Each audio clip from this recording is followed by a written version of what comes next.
Kinuwestiyon ng palasyo ang pagtutol ng defense team na wag isama po sa mga gagamiting ebidensya sa impeachment trial ang SALN ni Vice President Sara Duterte. Una nang iginiit ng kampo ng bise na hindi dapat isamang ebidensya sa trial ang mga dokumentong tinalakay lamang sa pagdinig sa Kamara pero hindi naman kasama sa orihinal na impeachment complaints katulad ng SALN. Pero ang giit ng palasyo, hindi ba dapat gamitin daw ito ng bise sa kanyang depensa para patunayang hindi totoo ang alegasyon nang hindi niya maipaliwanag na yaman. Tiniyak naman po ng palasyo na hindi sila makikisawsaw sa proseso ng impeachment pero iginiit din ito na dapat ilabas ni VP Sara ang kanyang SALN sa paglilitis para maipakita na wala siyang tinatago.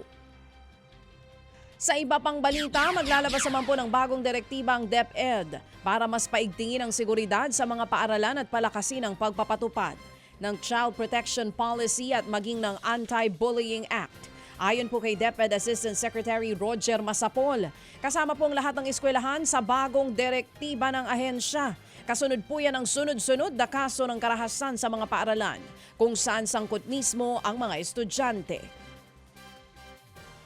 Forthwith, immediately po yung implementation ng ilalabas po namin na policy. Very specific po yung nilalaman ng bagong polisiya. Sa kasalukuyan po ay binubuo na namin yung polisiya at ito po ay magbibigay ng direktiba sa mga schools natin, sa mga ating official sa baba para lang isagawa ang mga karampatang procedures kung paano gagawing safe ang mga sila. Like for example, i-strengthen namin yung multisectoral coordination dahil ang ibig sabihin nito, hindi lang po talaga DepEd yung kailangang tumugon sa mga problema ng ganito, kundi this is the whole community.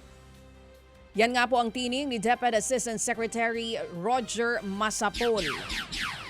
Mga kapatid, patuloy po kayong tumutok sa 105.9 True FM para sa totoong balita, impormasyon, music and entertainment. Mag-subscribe sa aming YouTube channel at podcast at sundan nyo kami sa Facebook, Instagram, X at TikTok sa True Network PH.